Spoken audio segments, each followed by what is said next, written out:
जब परीक्षाएं निरस्त हो गई, सबसे अच्छा तो आकलन बच्चे का वही होता है, बोर्ड की परीक्षाएं होती हैं उसमें सबसे अच्छा आकलन होता है। लेकिन अब तो वैकल्पिक व्यवस्था बना रहे हैं, तो वैकल्पिक में हमने उनको ये दिया, हम 9th का उसका रिजल्ट कार्ड है, उसके सब्जेक्ट भी वही हैं। हिंदी में मान लिया उसके वहाँ 60 नंबर आए तो यहाँ उसके 30 नंबर दे दें, 50%, 50% का हमने कोटा उसमें रखा। 10 नंबर, चूंकि अटेंडेंस की बात भी चल रही है, तो जब अटेंडेंस की बात आई तो हमने कहा कि 10वीं और 12वीं की अटेंडेंस का तो कोई मतलब नहीं है, क्योंकि इस समय सरकार के विभाग की ये उसमें गाइडलाइन थी कि किसी भी बच्चे को जबरदस्ती न की जाए, बाध्य न किया जाए वो आए कि नहीं आए। अब जब हमारी तरफ से बाध्यता ही नहीं थी तो बच्चे की अटेंडेंस का आप क्राइटेरिया कैसे बना सकते हैं। 9th और 11th में वो स्कूल आया है, उसकी 70% हाजिरी होगी, उसकी 90 होगी, 80 होगी। तो सीधा सीधा से हम ये माने कि आपने जो प्रपोजल भेजा है उसमें 9th को बेस रखा है 10th के लिए, और 12th के लिए 11th को बेस रखा है। अब उसको कैसे इवेलुएट करेंगे, उसको भी हमारे दर्शकों को बताइए कि किस तरीके से आपने भेजा। हाँ, मैंने जो हमारा 10th का है। नमस्कार, आप देख रहे हैं द न्यूज ऑन नेटवर्क और मैं हूं आपके साथ हेमंत। अभिभावकों की अपनी चिंता है और बच्चों की अपनी चिंता है बोर्ड की परीक्षा को लेकर।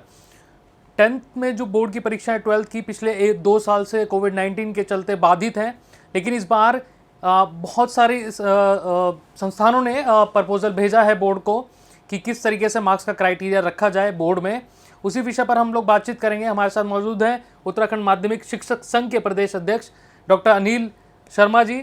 बहुत बहुत स्वागत सर आपका द न्यूज़ ऑन नेटवर्क में। सर, बहुत इंपॉर्टेंट विषय है, और सर सबसे पहले ये जानेंगे हम कि क्या प्रपोजल आपने भेजा है, किस तरीके से क्राइटेरिया रखा जाएगा, किस तरीके से इवेलुएट किया जाएगा बच्चों को जो 10th और 12th के बच्चे हैं। हेमंत जी, पिछले दिनों जब ये निर्णय आया कि हाई स्कूल और इंटरमीडिएट दोनों परीक्षाएं रद्द हो गई हैं, तो ऐसे में वैकल्पिक व्यवस्था बनाने के लिए अपने उत्तराखंड में एक हाई पावर कमेटी बनी है, उच्च स्तरीय कमेटी बनी है, जिसमें बोर्ड के सचिव हैं, निदेशक हैं, दोनों मंडलों के अपर निदेशक हैं, गढ़वाल और कुमाऊं के, और अपने विद्यालय शिक्षा की जो अकादमिक शोध और प्रशिक्षण की निदेशक हैं वो उसमें हैं। तो 5 ऐसे सदस्य बनाए हैं जिनको 10 दिन के अंदर अंदर ये सब क्राइटेरिया बनाने के लिए कहा है। उसमें बहुत अच्छी बात यह है कि वो 5 लोग बैठ करके भी निर्णय कर सकते थे, लेकिन अलग अलग मंडलों में, दोनों मंडलों में शिक्षकों, प्रधानाचार्यों और ऐसे परीक्षा विशेषज्ञों से परामर्श करना उन्होंने उचित समझा, और ये बहुत अच्छी बात है। तो यहाँ पर भी अपने गढ़वाल मंडल में भी जो मंडलीय अपर निदेशक माध्यमिक शिक्षा पौड़ी हैं डॉक्टर MS बिष्ट जी, उन्होंने 2 वर्चुअल बैठकें की हैं, और उसमें ऐसे विशेषज्ञों को, शिक्षक संघों को, ऐसे परीक्षा के बारे में जिनको अनुभव है, ऐसे लोगों से परामर्श मांगा है। शिक्षक संघ के प्रदेश अध्यक्ष होने के नाते मैं भी उस मीटिंग में शामिल हुआ, दोनों मीटिंग में शामिल हुआ। और उससे पहले जब उन्होंने ऐसा हमको लिखा था, तो हमने अपने 13 के 13 जनपदों में जो हमारे जिलाध्यक्ष हैं, जिला मंत्री हैं, जो हमारे व्हाट्सएप जो समूह बने हुए हैं, उनमें हमने उन सबको लिखा कि आप लोग क्या सोचते हैं, क्योंकि शिक्षक को वो नज़दीक से देखता है उन चीज़ों को, बिल्कुल, और वो उसमें कैसे चाहता है कि किस तरह का क्राइटेरिया बने। तो ऐसे बहुत सारे सुझाव, लगभग 60 के आसपास सुझाव पूरे प्रदेश से हमारे पास आए। अलग अलग चीज़ें आई, थोड़ी बहुत भिन्नता थी, थोड़ी समानता थी। उन सबको कंसोलिडेट करके मैं उन सारी चीज़ों को लेकर के मीटिंग में गया, और वहाँ पर फिर जब मैंने अपना वो सब प्रस्ताव रखा, तो वहाँ पर अपने राजकीय शिक्षक संघ के भी वहाँ प्रदेश अध्यक्ष डिमरी जी थे, और अन्य बहुत सारे प्रिंसिपल्स थे, अधिकारी भी थे। तो कुल मिलाकर के मेरे इस प्रस्ताव को बहुत सराहना मिली। कुछ लोगों ने प्रस्ताव रखे, मुझे किसी की आलोचना नहीं करनी है, लेकिन कुछ ने कहा 6ठी 7वीं 8वीं भी ली जाए, कुछ ने और चीज़ें कहीं। लेकिन अधिकारियों का मूड भी ये था कि हम उसको सरल से सरल रखें, क्योंकि ऐसे ऐसे विद्यालय हमारे दूरस्थ क्षेत्र में, पहाड़ में हैं कि जहाँ बहुत संसाधन नहीं है, और वो सब टेक्निकल चीज़ें बहुत करने में, अब मान लिया 6ठी 7वीं 8वीं की बात यदि हम करते तो भाई साहब कहाँ से वो उनको, हम बच्चे के अगर वो 9th में यहाँ पढ़ा तो उसके 3 साल के मार्क्स लाना है बड़ा, तो वो अव्यावहारिक था। हमने भी उसका कहा कि ऐसा नहीं होना चाहिए। उसके बाद जो हमने अपना प्रपोजल दिया, मैं आपको बताना चाहता हूँ। हमने कहा कि ठीक है, ये ईश्वर की एक ऐसी परिस्थिति है, महामारी का वो है, जब परीक्षाएं निरस्त हो गई, सबसे अच्छा तो आकलन बच्चे का वही होता है, बोर्ड की परीक्षाएं होती हैं उसमें सबसे अच्छा आकलन होता है। लेकिन अब तो वैकल्पिक व्यवस्था बना रहे हैं, तो वैकल्पिक में हमने उनको ये दिया कि कक्षा 10 में आप कक्षा 9 के 50% नंबर लीजिएगा, हम उसके मार्क्स। लेकिन मैं ये क्राइटेरिया जानने से पहले, क्योंकि आप उत्तराखंड को देख रहे हैं, उत्तराखंड माध्यमिक शिक्षा संघ के प्रदेश अध्यक्ष हैं, उत्तराखंड में जो चुनौतियां हैं जिसका आप जिक्र कर रहे हैं कि भाई पहाड़ को भी आपको देखना होगा, पहाड़ के बच्चे भी हैं, तो क्या क्या चीज़ों को ध्यान में रख के आपने बनाई है, उसके बारे में हमारे दर्शकों को बताएं कि उत्तराखंड की मैंने ये परिस्थितियां देखी हैं और इसको देख के मैंने प्रपोजल भेजा है, जिसको आप कह रहे हैं कि सराहा गया है। उसमें सबसे बड़ी चीज़ ये है कि एक डॉक्यूमेंटेशन, एक मतलब जो ना हमारे पास प्रमाण पत्र होना चाहिए हमारे पास में उस चीज़ का, मतलब जैसे 9th है, 9th का हमारे पास रिजल्ट है, वो वैधानिक होगा। उसके पीछे बनाने का हमारा एक ये भी है कि अगर कहीं हम उसको काल्पनिक बनाने लगे तो लोग कोर्ट जाएंगे और वो भी फिर समस्या बोर्ड की बनेगी। बिल्कुल। तो हमारे पास देखो, जो हमने उनको सुझाव दिया इसी दृष्टि से दिया कि जो हमारे पास उपलब्ध चीज़ें हैं, हम 9th का उसका रिजल्ट कार्ड है, उसका ये सब्जेक्ट भी वही है। हिंदी में मान लिया उसके वहाँ 60 नंबर आए तो यहाँ उसके 30 नंबर दे दें, 50%, 50% का हमने कोटा उसमें रखा। 10 नंबर, चूंकि अटेंडेंस की बात भी चल रही है, तो जब अटेंडेंस की बात आई तो हमने कहा कि 10वीं और 12वीं की अटेंडेंस का तो कोई मतलब नहीं है, क्योंकि इस समय सरकार के विभाग की ये उसमें गाइडलाइन थी कि किसी भी बच्चे को जबरदस्ती न की जाए, बाध्य न किया जाए, वो आए कि नहीं आए।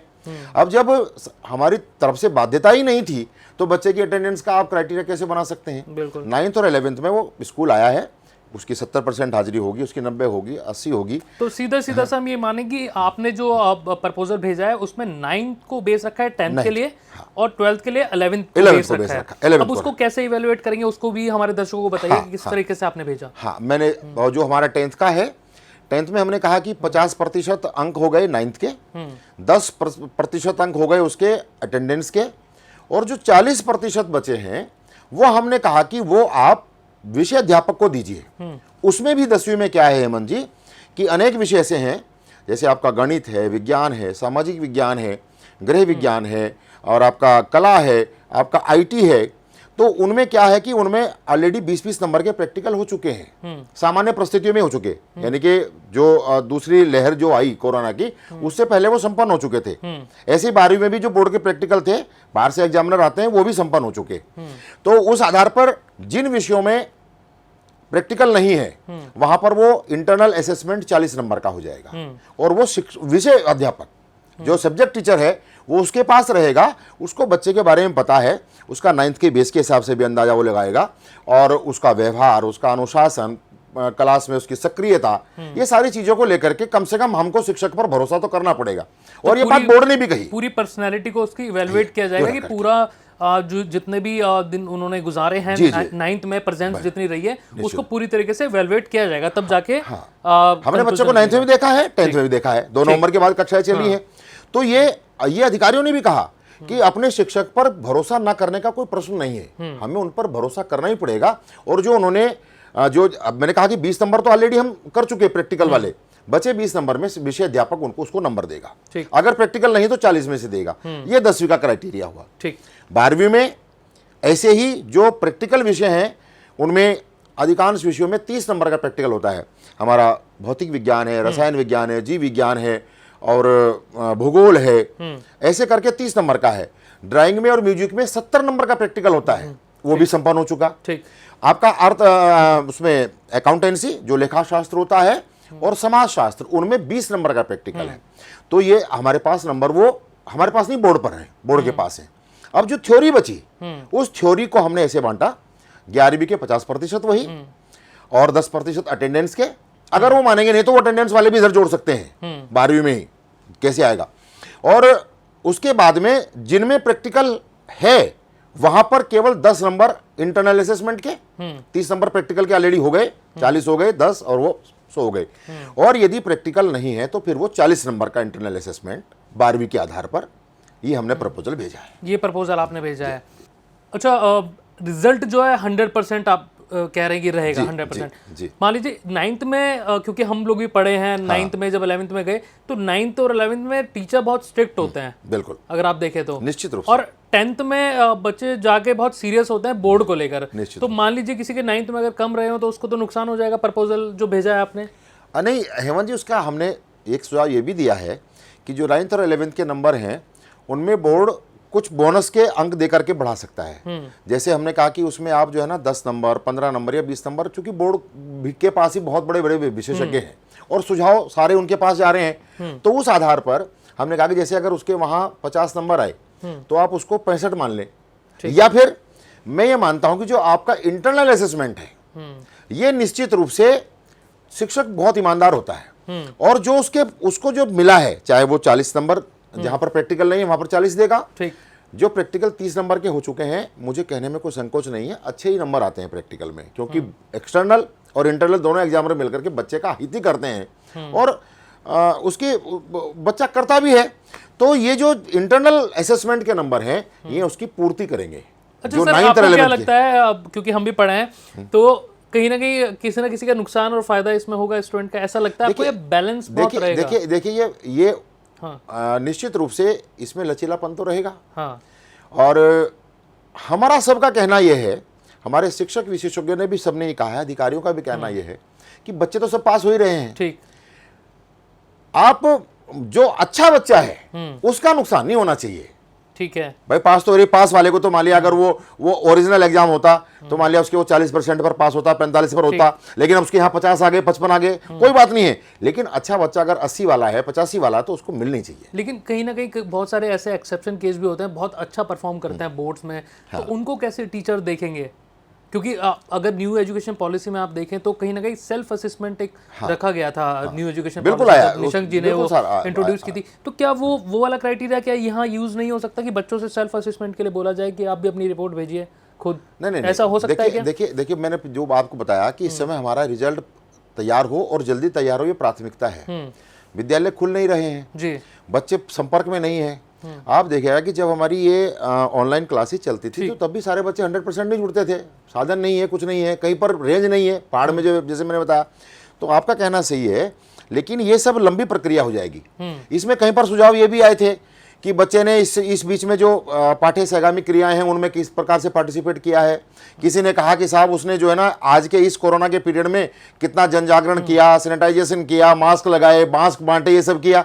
तो मैं मानता हूं कि इस तरह की चीज़ों को हमको उसके जो उसका अंकेक्षण है, जो इसमें जो ये हमको अंक उसको देने हैं, इसमें हम उसको इस्तेमाल ना करें तो अच्छा रहेगा। नहीं तो उसमें तो बहुत सारे विकल्प खुल जाएंगे और वो इतना लंबा और इतना विस्तृत हो जाएगा कि रिजल्ट नहीं बना पाएंगे आप। अच्छा, मेरा बहुत इंपॉर्टेंट सवाल है, किस तरीके से सबका, जितने भी जो बच्चे हैं जो क्लास में पढ़ रहे हैं, मॉरल किस तरीके से अप रखा जाए इस समय पे? क्योंकि अगर आप क्राइटेरिया ये अगर सेटअप हो जाता है तो किस तरीके से मॉरल बच्चों का बना रहे, उसको कैसे एश्योर आप करेंगे? मुझे लगता है हेमंत जी कि इसमें कोई नुकसान बच्चों को नहीं होगा। हमें एक तो ये पता है कि 12वीं के बच्चों को जाकर के आगे बीएससी में, बीए में, बीकॉम में एडमिशन लेने हैं, अपर क्लासेस में जाना है, उसको जेएनयू में जाना हो सकता है, उसको डीयू में जाना हो सकता है, और वहां तो बहुत अच्छी परसेंटेज के आधार पर उसमें दिल्ली के जितने भी कॉलेजेस हैं एसआरसीसी, उनका कट ऑफ बहुत हाई है। तो हम अपने देखो जो अच्छे बच्चे होते हैं, निश्चित रूप से मैंने यही कहा, हमने वहां उस बैठक में भी हमने कहा कि इंटरनल असेसमेंट जो है वो निश्चित रूप से बच्चों का नुकसान नहीं होने देगा,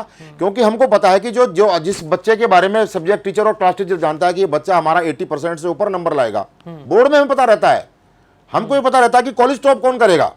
1-8% इधर उधर हो जाता है, नहीं तो बच्चों की छवि, बच्चों का कार्य, उनका सब रहता है। तो उस आधार पर जो 40% और जो अलग अलग तरीके से प्रैक्टिकल वाले में कम है, बिना प्रैक्टिकल वाले में ज्यादा है, तो ये जो टीचर के ऊपर, सब्जेक्ट टीचर के ऊपर जो आप भरोसा करेंगे, यही उस बच्चे का लाभ करेगा और उस बच्चे का नुकसान नहीं होने देगा। तो साफ तौर पर चीजें जो निकल कर आ रही हैं, 9th को बेस रखा जाएगा 10th के लिए और 11th को बेस रखा जाएगा 12th के लिए। सर, जो आप जिक्र कर रहे हैं, मेरा आखिरी सवाल होगा, जो आप जिक्र कर रहे हैं, जो बेस है, जितनी भी उसकी पर्सनालिटी रही है अभी तक की स्कूल में, उसी को मान्यता दी जाएगी लास्ट तक, निश्चित रूप से उसी को निश्चित रूप से जो आंतरिक मूल्यांकन होगा, उस आंतरिक मूल्यांकन में बच्चे का, देखिए अगर वो होशियार बच्चा है 10th वाला, तो 9th में भी उसके निश्चित रूप से अच्छा रिजल्ट होगा। ऐसे ही 12वीं वाले का 11वीं में भी अच्छा रिजल्ट होगा। थोड़ा बहुत परसेंटेज की बात, जैसे आपने कहा कि मार्किंग वहां पर हार्ड होता है और बच्चे 12वीं में और 10वीं बोर्ड के एग्जाम में मेहनत ज्यादा करते हैं, वो एक अलग चीज है, थोड़ा बहुत उसमें फर्क आ सकता है 1-2% का। लेकिन शिक्षक जो करेगा मुझे लगता है कि वो न्याय करेगा, और खासकर उस बच्चे के साथ न्याय करेगा कि जो अच्छा बच्चा है उसके नंबर कम नहीं होने लेकिन चाहिए। परिस्थितियों के हिसाब से यही प्रपोजल ये माना जाएगा। उत्तराखंड माध्यमिक शिक्षक संघ ने अपना 13 के 13 जनपदों से जो मंतव्य हमारे साथियों के आए हैं उनको सारे को कंसोलिडेट करके हमने ये निदेशक महोदय को, अपर निदेशक गढ़वाल, अपर निदेशक कुमाऊं, उन सबको भेज दिए, बोर्ड को भेज दिए हैं। और मुझे लगता है कि कहीं थोड़ा बहुत इधर उधर होकर के हमारे सुझाव को पूर्णतया मान्यता मिलेगी और इसी आधार पर रिजल्ट तैयार करने के लिए क्राइटेरिया आएगा। बहुत बहुत शुक्रिया सर, हमें समय देने के लिए बहुत बहुत धन्यवाद। जब भी आपसे मिलते हैं अच्छा लगता है। और जो प्रपोजल भेजा गया है उत्तराखंड माध्यमिक शिक्षक संघ की तरफ से वो हमने आपके सामने रखा, उसका PDF फाइल भी हम देंगे, आपको शो करेंगे स्क्रीन पर। यहाँ पर स्क्रीन पर आ रहा होगा, आप देखिए।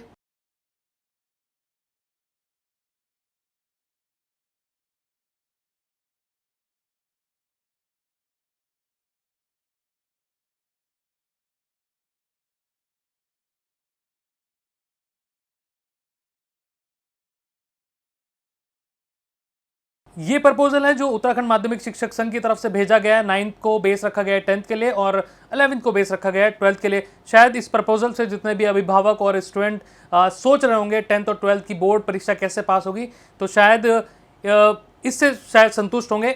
आप क्या सोचते हैं इस बारे में? जितने भी लोग हमें देख रहे हैं कमेंट बॉक्स में ज़रूर हमें बताएं, अपनी राय ज़रूर दें। आपकी राय बहुत इंपॉर्टेंट हो जाती है इस विषय पर। अगर ये वीडियो आप हमारे फेसबुक पेज पर देख रहे हैं, प्लीज़ शेयर कीजिए इस वीडियो को, लाइक कीजिए और फॉलो कीजिए हमारे पेज को, और यूट्यूब चैनल को प्लीज़ सब्सक्राइब कीजिए। कैमरा पर्सन शिवम के साथ द न्यूज़ ऑन नेटवर्क, शुक्रिया।